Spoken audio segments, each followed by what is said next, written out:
Hello, hi, and welcome back to my channel. Today we are beginning our journey from Paris Orly all the way to Tunisia. I'm going to visit my friend and her mother, who have generously agreed to have me over. So I had my dinner in the airport, and then we flew all the way to Tunisia with Transavia, who were a pretty good first impression. It was the first time I flew with them. We flew out on time. The staff was very lovely, no turbulence, no issues whatsoever.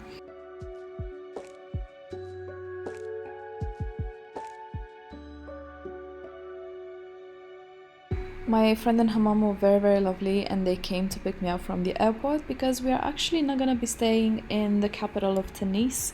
We are actually going to be staying in Nabeul. The journey from the airport to Nabeul took around an hour, but it was very peaceful as it was quite late at night. So little traffic. I mean, as peaceful as Tunisian traffic can be. I learned while being here that the traffic is absolutely chaotic. The people drive in all shapes and manners and all directions. They really don't care.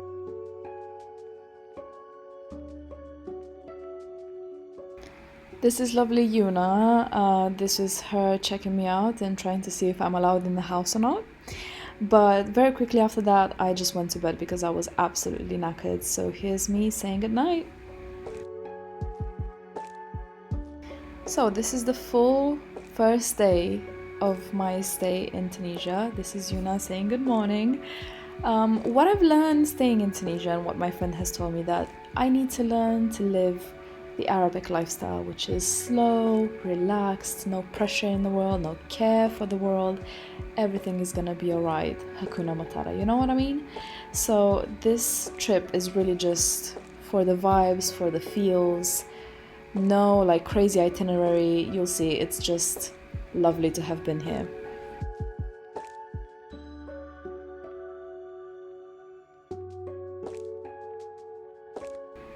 I will say it was very interesting and surprising and lovely to have such great weather in the middle of November. I think we had 20 plus degrees Celsius, obviously, every single day. It didn't rain, no strong winds. It was absolutely perfect for just strolling around and seeing the country.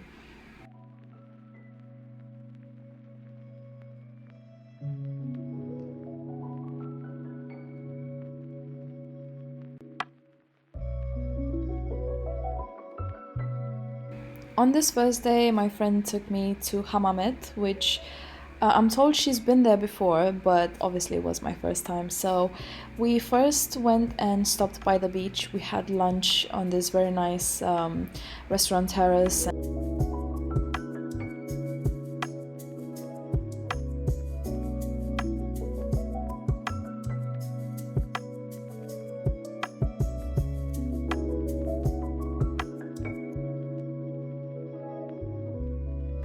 The vibes were absolutely immaculate. The sun, the sand, the waves, the people were just so nice.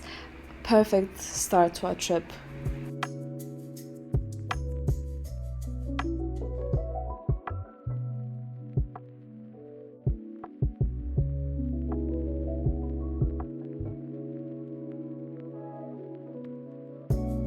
We ended up ordering so much food, but it was all so amazing. We got this traditional like tomato and spicy soup that came with some vegetables, you'll see in a minute. And then we both got a salad each. And then we also got some savory crepes. The cat distribution system served us a ginger cat, which is amazing because he was also taking our food away. So, hello, thank you, Mr. Cat.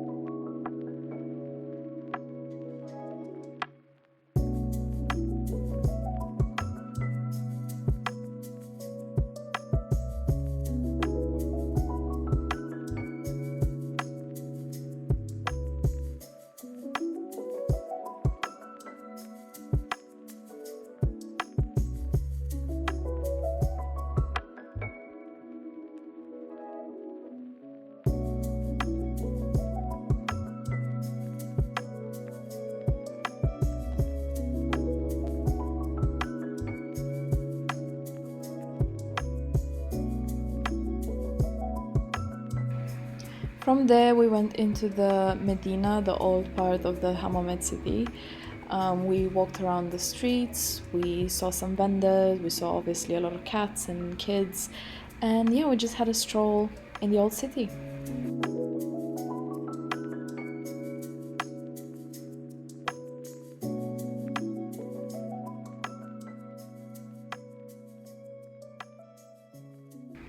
Around the afternoon, we made our way back to Nabeul, where we met with my friend's mother.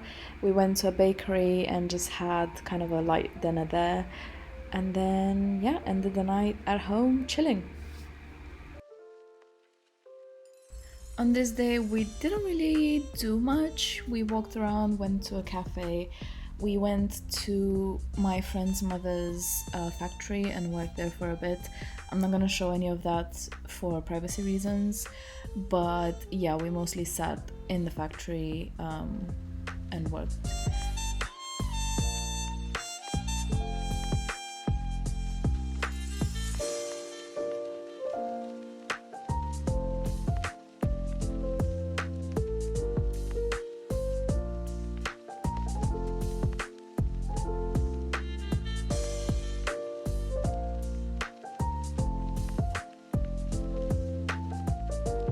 After wrapping things up at the factory, we went out and got a banana and kiwi milkshake, and then we went home, got changed, and had dinner at a very nice Italian restaurant that my friend's mother recommended we go to.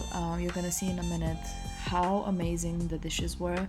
We had starters, and then we each had our own kind of main. I had pasta, of course, because most of the restaurant was fish-based, which I don't eat. The next day started off quite early as we were trying to make our way down to Tunis. We went to a few places. So we went in Carthage first, and then we went into the actual Sidi Bou Said and Tunis part of the city.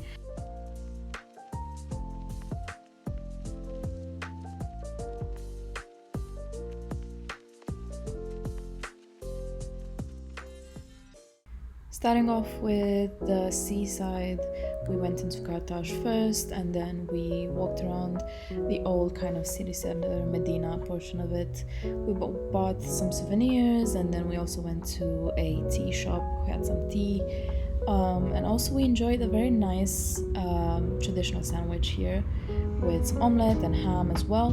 These are the very beautiful streets, although quite crowded. This is a very nice art gallery that we stopped by. Everything that they had was locally made and incredibly creative and beautiful.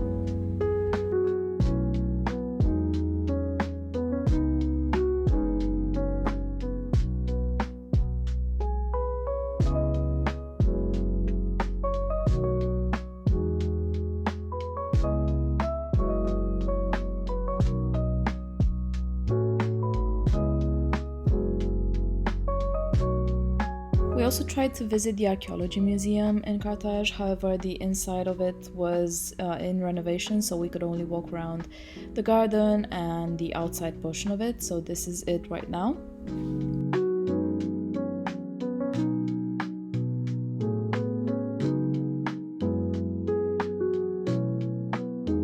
We then moved into the very center of Tunis for some kunafa. This was great. This was a Syrian place, I believe, and it was delicious, not so sweet, but very, very nice, and highly recommend you try it. This is the journey back home to Nabeul. Very lovely parts of the city that I saw in Tunis. My friend definitely knew to take me to the best spots. However, I do think we needed a bit more time to explore the city and maybe go some other places as well, but that's gonna be for another time.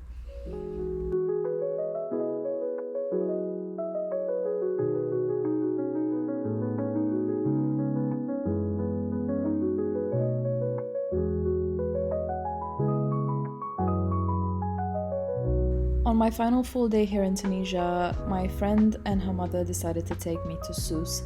We went, all three of us, and we had a lovely, lovely time. We started off by having some brunch in the city at a French boulangerie type of place. Very, very good brunch, although not the best I've had on this trip alone, but it was good to get us started on the day.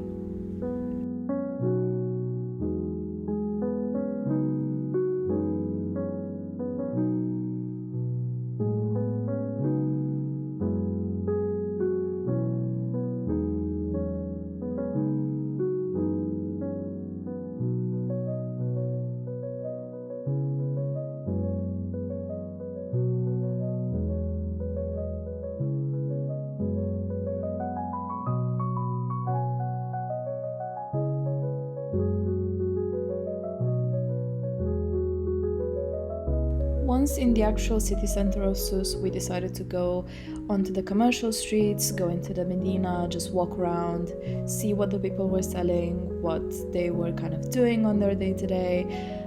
We stumbled upon some very nice people that we got some sweets from, and then we just kind of went into the textile area of the commercial streets where they sell leather goods and leather jackets and clothes and some other things. This is actually a very nice leather factory that some women were running there.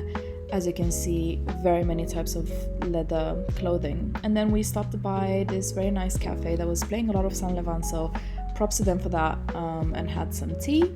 And then we walked around some of the streets trying to find our car, which was, as it proved to be, a very difficult task for us to find where we had left our car, but we did it in the end. And then we decided to go to the zoo and then to dinner.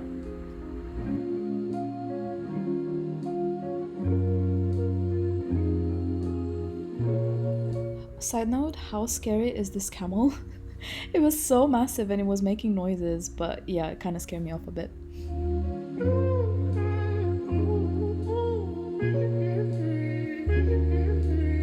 We then headed off to the marina to check out some of the boats and kind of see the sea. It was later in the afternoon, so not a lot of people around, which was great for us. And then we stopped at one of the restaurants in the marina and had some lovely, amazing food, as you can see in the pictures. And then we just drove home, ended the night, and prepared for me to leave the next day. My lovely friend drove me back to Tunis at the airport to drop me off, so that I wouldn't have to struggle with any kind of public transport. But all I can say is that this trip was absolutely amazing. As she said, kind of live in the Tunisian relaxed lifestyle. I really leaned into it towards the final days, and I hope I can go back again. So thank you so much to my friend for hosting me, and her mom as well for being so lovely. So yeah, thank you so much for watching. I hope you enjoy this, and I'm gonna see you next with my Moroccan vlog. So until then, have a good one. Goodbye.